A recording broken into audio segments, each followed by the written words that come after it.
20%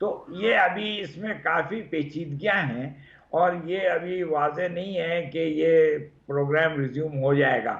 لیکن بائیڈن اور بلنکن کی یہ سوچ ہے کہ ایران سے بالکل قطع تعلق کرنا اور اس کے پروگرام کو ختم کر دینا وہ امریکہ کے قومی مفاد میں نہیں ہے, اور اس وجہ سے وہ اس کو دیکھیں گے کہ کس طرح سے اس کو دوبارہ جاری کیا جا سکے.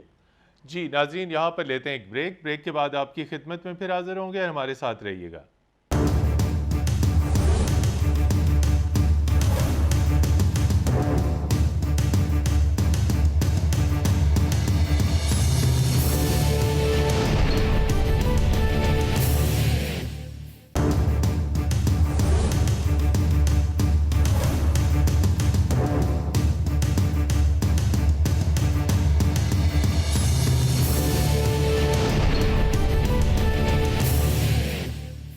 جی ناظرین, پروگرام دستک میں ایک مرتبہ پھر خوش آمدید, اور ہم بات کر رہے ہیں نئی امریکی پالیسی مشرق وسطیٰ کے بارے میں کیا ہوگی, کیا اس پالیسی سے مشرق وسطیٰ میں امن ہو سکے گا. پریوش چودھری ہمارے ساتھ موجود ہیں. پریوش چودھری, اس وقت اگر ہم دیکھیں فلسطین اسرائیل تنازع کے ساتھ ساتھ اس وقت شام میں بھی آلموسٹ ایک خلفشار ہے, اور اس کے ساتھ ساتھ لیبیا کے اندر بھی خانہ جنگی ہے. تو مشرق وسطیٰ کے یہ دو اہم ترین ممالک ہیں. تو آپ کیا سمجھتی ہیں کہ مشرق وسطیٰ میں جہاں متحدہ عرب امارات اور سعودی عرب, اس کے ساتھ ساتھ لیبیا اور شام میں ابھی تک جو خلفشار ہے, جو وہاں پر اس وقت دہشت گردی ہو رہی ہے, آیا وہ بند ہو سکے گی؟ اب مطلب یہ اتنا مجھے لگتا ہے کہ ابھی تو کچھ بھی نہیں بند ہو سکے گا. آئی تھنک یہ تھوڑا سا کووڈ کی سچویشن میں تھوڑا سا ریلینٹ کیا ہوگا, but as things as the dust settles down and the world gets back to its business as usual, so usme to I think these activities will continue. What I don't see کہ یہ جو United nations کا کردار اس میں ہو جائے, یا اس میں organization of Islamic countries جو ہیں OIC کا کردار بہت ہی اس میں جو آپ کے کی انٹرنیشنل یا ملٹی لیٹرل انسٹیٹیوشنز ہیں یا انسٹرومنٹس ہیں, ان کا اتنا کوئی افیکٹو رول جو ہے وہ نظر نہیں آ رہا. نہ وہ کچھ آنے والے دنوں میں یا کچھ سالوں میں وہ نظر آئے گا. تو آئی تھنک یہ مڈل ہی سچویشن رہے گی. یہ چیزیں کنٹینیو کریں گی موسٹ لائکلی کہ اس میں ایک لو انٹینسٹی آ جائے. It wouldn't be of such an intensity that we see. جی ایمبیسڈر علی سرور نقوی صاحب, اگر ہم امریکہ کی بات کریں تو کم و بیش مشرق وسطیٰ سے 10,000 کلومیٹر دور فاصلے پر امریکہ واقع ہے. تو یہ اسلامی دنیا کے معاملات ہیں. اگر کوئی بھی ایشوز اسلامی دنیا کے اندر آتے ہیں تو آپ سمجھتے نہیں اسلامی دنیا کے پاس OIC کا پلیٹ فارم موجود ہے. کیا اسے OIC کے پلیٹ فارم پر جو ہمارے پولیٹیکل ایشوز ہیں, ہمارے تنازعات ہیں, ان کو حل کیا جا سکتا تھا؟ آپ کیا سمجھتے ہیں کہ ان ایشوز کو ایڈریس کرنے میں OIC ہمیں ناکام نظر آتی ہے؟ OIC بحیثیت علاقائی یا خطے کی تنظیم, یہ دو چیزیں ان کو کمپیئر نہیں کیا جا سکتا ہے. دو الگ الگ اینٹیٹیز ہیں, الگ الگ ایلیمنٹس ہیں.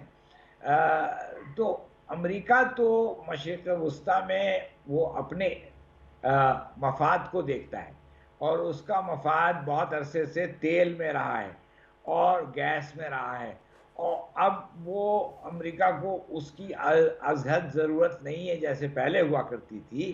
لیکن پھر بھی اس کو یہ کسی طرح سے اس پہ اثر انداز ہونا ہے, کیونکہ دوسرے ممالک جیسے جاپان ہے, جیسے کہ یورپ ہے, ان کو بھی یہ ریسورس مہیا کرنے کی ضرورت ہوگی.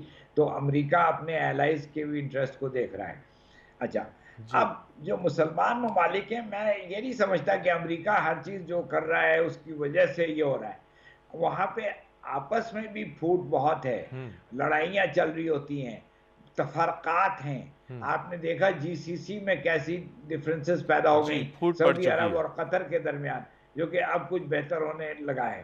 تو یہ ان سب وجوہات کے تحت OIC جو ہے وہ اتنی کوئی افیکٹو آرگنائزیشن نہیں ہے اور نہ ہی وہ سب کو کسی ایک پالیسی پہ لا سکتی ہے. تو سب اپنے اپنے انٹرسٹ کو دیکھ رہے ہیں اور سب اپنے طور پہ کام کرتے ہیں. یہ سارے ملک خود مختار ہیں. تو یہ بین الاقوامی سیاست میں اکثر کہتا ہوں کہ یہ اندرون ملک سیاست اندرونی سیاست سے بھی کہیں زیادہ گمبھیر اور پیچیدہ ہے. تو یہ جو مشرق وسطیٰ کا خطہ ہے جی اس میں بین الاقوامی سیاست کا بہت زور ہے اور ہر قسم کے ایلیمنٹس ہر قسم کے فیکٹرز وہاں آتے ہیں. جی پریوش چودھری یہ بتائیے کہ جب گزشتہ برس پاکستانی وزیر خارجہ نے بیان دیا OIC کے بارے میں، اس پہ سعودی عرب کو خاص طور پر بہت ناراضگی ہوئی، تحفظات کا اظہار کیا گیا. لیکن اگر ہم دیکھیں تو اسلامی دنیا کے ایشوز کو حل کرنے میں OIC ہمیں مکمل طور پر غیر فعال نظر آتی ہے. اس کے بعد ملیشیا کے وزیر اعظم نے ایک انیشیٹو لیا اور متعدد سربراہان حکومت اور مملکت کو مدعو کیا، لیکن اس کے بعد دیکھا کہ ودن 2 months مہاتیر محمد صاحب کی بھی چھٹی کر دی گئی. آخر یہ کون سی بین الاقوامی قوتیں جو فوری طور پر اس اسلامی لیڈر کے پیچھے لگ جاتی ہیں جب وہ اسلامی دنیا کو لیڈ کرنے کی کوشش کرتا ہے؟ آخر یہ معاملات ایسے کب تک چلتے رہیں گے؟ well I mean یہ اب ہم نیچرلی کسی ایک پلیئر کو رول آؤٹ نہیں کر سکتے. I mean اگر ہم اپنے ملک میں دیکھیں تو بہت ساری ایسی چیزیں ہیں جس میں آپ کو نظر آتا ہے بہت ویوڈلی کہ آپ کی خود کی پالیسیز پہ جو ہے وہ انفلوئنس ہے, whether be it our foreign policy, whether be it in terms of our even domestic policies or our development or social sector. تو ہمارے اوپر تو ویسے بھی انفلوئنس ہے, اس طرح دوسروں اور ممالک کے اوپر بھی اتنا ہی اسی طرح کا انفلوئنس ہوتا ہے. So sometimes from even within the countries we will see even within the countries ان کچھ لوگوں کے یا کچھ اداروں کے انٹرسٹ میں نہیں ہوتا کہ کوئی بھی لیڈرشپ پوزیشن لینا چاہے. اور پھر when you have faults within yourself, so I think it's rather naive that we start pointing fingers elsewhere. So I think it's going to take a little more than what the Premier Mahathir, the former guy, what he done. I think there needs to be a force where the Muslim leadership can actually come forward, and you don't see that happening.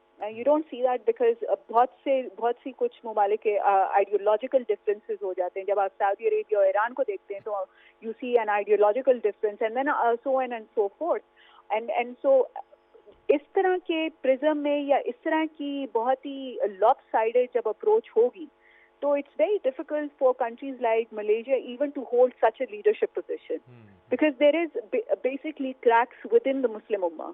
آپ سمجھتی ہیں کہ اس مرتبہ نئی امریکی انتظامیہ کے تحت مشرق وسطیٰ میں جب ہم فلسطین کے تنازع کی بات کرتے ہیں تو پہلے جس طریقے سے ڈیل آف دی سینچری ہو رہی تھی, فلسطین کو آلموسٹ بیچنے کی تیاری مکمل ہو چکی تھی, اب فلسطین کے اوپر کچھ پیش رفت ہو سکتی ہے؟ تنازع فلسطین کے حوالے سے فلسطینی عوام کے لیے کوئی اچھی خبر آ سکتی ہے یا وہی پرانے والی پالیسیز رہیں گی؟ اور اس کے ساتھ ساتھ اگر ہم دیکھیں تو نئی انتظامیہ کے آنے کے باوجود اسرائیل کی جو پالیسی ہے اسلامی دنیا کے بارے میں اور خاص طور پر فلسطین اور ایران کے بارے میں, اس میں کوئی تبدیلی نہیں آئی اور اسرائیلی لیڈرشپ کہہ چکی ہے کہ اسرائیل ایران پر حملہ کرے گا. تو دو, فلسطین and Iran. So very very big and regional issues in its significance.